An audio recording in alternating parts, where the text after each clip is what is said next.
WizEven donne la parole à ceux qui créent l'événement. Un invité, 10 minutes, 5 questions, c'est All Access, votre dose d'événementiel pour la journée. Je suis Pierre-Henri Deballon, le cofondateur de WizEven. Je suis avec le programmateur de Woods Tower, Maxime Nolly. Salut Maxime. Salut. Écoute, merci d'être avec nous et de partager un petit peu des informations sur ta structure et ce que tu fais chez Woods Tower. Présente-nous déjà Woods Tower, s'il te plaît. Alors Woods Tower, c'est une association à la base qui est née d'un anniversaire entre potes dans un bois à l'ouest lyonnais et une fête d'anniversaire qui a pris une ampleur plus grosse que prévu et qui s'est transformée en festival en 98, et au fil des années c'est devenu donc un festival qui a pris de l'ampleur, qui devait fêter cette année sa 22e édition, donc voilà, qui a évolué pendant toutes ces années, qui a changé de lieu au cours de ces années et qui a aussi fait naître un petit frère en hiver, le Wind Tower, qui a fêté sa 2e édition cette année.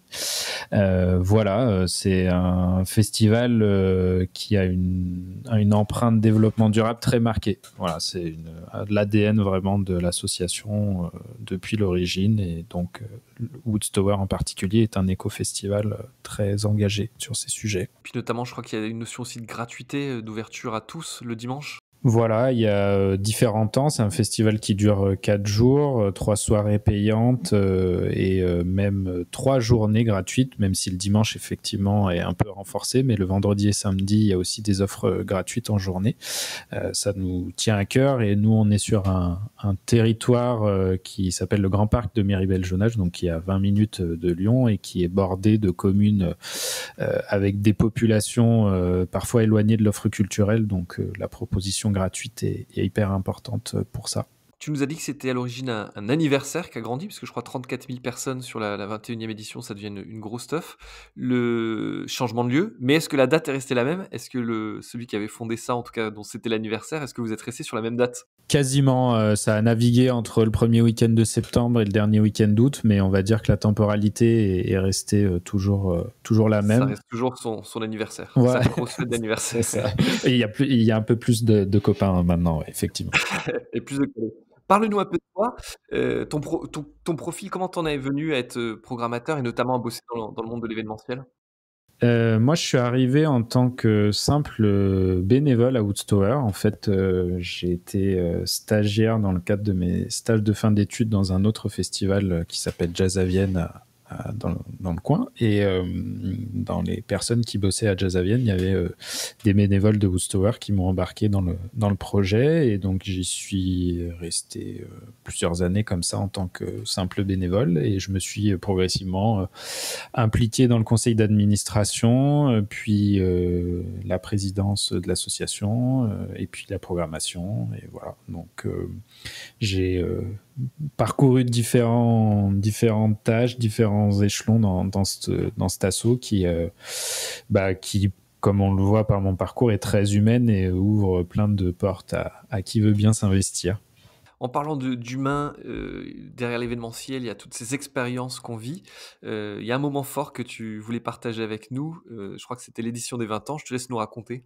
Oui, en 2018, donc c'était les 20 ans du festival, 20e édition, et c'était un enjeu fort quand on fête un anniversaire comme ça. De toute façon, ça à la fois une preuve de longévité, mais aussi l'occasion de tenter des choses, de se mettre des challenges. Et donc en 2018, je vais y arriver, 98 c'était la première.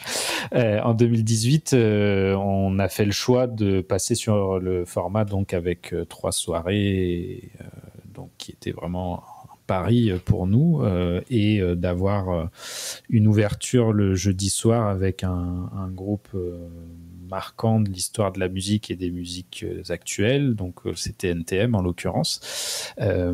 Et c'est vrai que on a changé un petit peu de dimension avec cette édition. Donc ça nous a à la fois galvanisé dans les projets, dans les ambitions, et à la fois ça nous a posé plein de questionnements sur nos modes de fonctionnement, sur notre organisation. C'est l'année où on a introduit aussi le cashless, donc vous savez bien ce que c'est. Ça implique quand même pas mal de contraintes et de modifications de ton fonctionnement. On a rajouté des scènes, on a embauché des gens. Enfin voilà, il y a eu vraiment plein de modifications.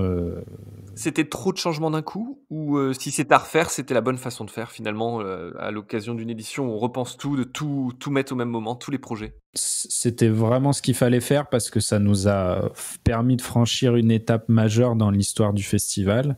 Ça nous a bousculé, certes, et des fois, on en est ressorti en tout cas bien rincé, mais bon, de toute façon, dans les festivals, généralement, on en ressort rincé. Donc voilà, mais non, c'était nécessaire, on a transpiré, mais il fallait, et aujourd'hui, on a justement pu prendre le recul sur les améliorations qui étaient nécessaires, sur là où on n'a pas été bon, parce que évidemment quand on fait tout d'un coup, il y a des choses qu'on fait un peu moins bien, mais le public nous en a jamais tenu rigueur, et à Woodstower on a, je crois, en tout cas on est reconnu par le public pour ça, c'est qu'on apprend de nos erreurs, et quand on en fait, on les corrige l'année d'après pour que voilà, ça soit adapté, quoi. D'ailleurs, l'année d'après, donc pour la 21e édition, donc c'était l'année record, hein, finalement, avec 34 000 personnes, ou vous aviez déjà fait plus? Non, c'était vraiment l'année record, parce que bon, la fréquentation a progressé au fil des années, et puis parce que le format aussi permet ça, hein. Auparavant, on était sur des jauges plus petites, avec moins de journées, donc mécaniquement des fréquentations plus faibles, mais aussi d'autres époques, voilà, pour le festival. Donc on était plutôt à 4-5 000 personnes par soir, où là on atteint plutôt aujourd'hui des jauges à 10-12 000. Donc voilà, c'est une belle évolution pour nous. On aurait bien aimé voir ce que ça aurait donné cette année, mais voilà.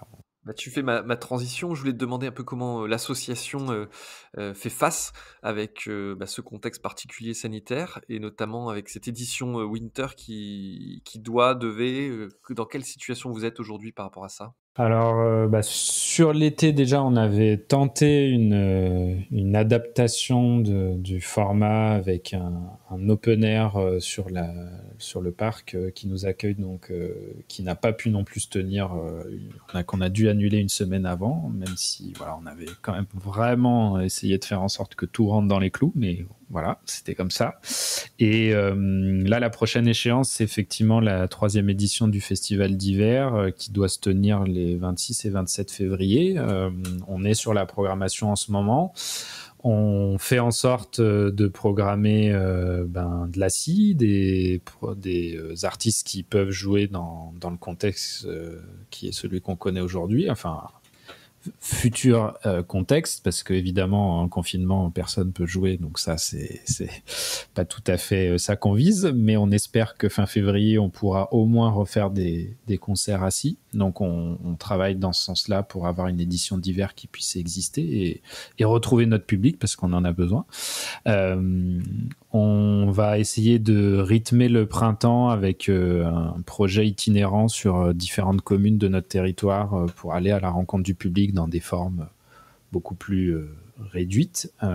Et puis, on travaille sur différents scénarios pour l'été, avec un idéal, et puis des versions dégradées. Voilà, des versions un peu dégradées, ou en tout cas qui s'adaptent à voilà, différentes contraintes, des contraintes de jauge, des contraintes d'assis, debout, même si on va pas se mentir, hein, sur les musiques actuelles, les concerts assis, c'est quand même pas évident. C'est pas la même émotion, on dira. Ouais, tout Tout à fait. Bah écoute Maxime, merci de nous avoir raconté les origines du festival avec cet anniversaire qui a pris une sacrée ampleur et puis nous avoir parlé un peu de ton parcours et de ces retours d'expérience, notamment sur ce changement d'échelle en 2018 pour les 20 ans. Et puis on croise les doigts pour que les éditions prochaines puissent se tenir ou à minima dans un format repensé, comme tu le disais avec nous. Merci en tout cas. Merci à toi de nous avoir sollicité, d'avoir pensé à nous.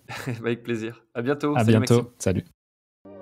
Vous écoutiez All Access, le podcast de WizEvent, la solution de billetterie, d'inscription et de cashless pour les organisateurs d'événements. Pour prolonger cet échange, partagez, commentez et notez cet épisode sur vos plateformes préférées. Et pour nous rejoindre, rien de plus simple, media@wizevent.com.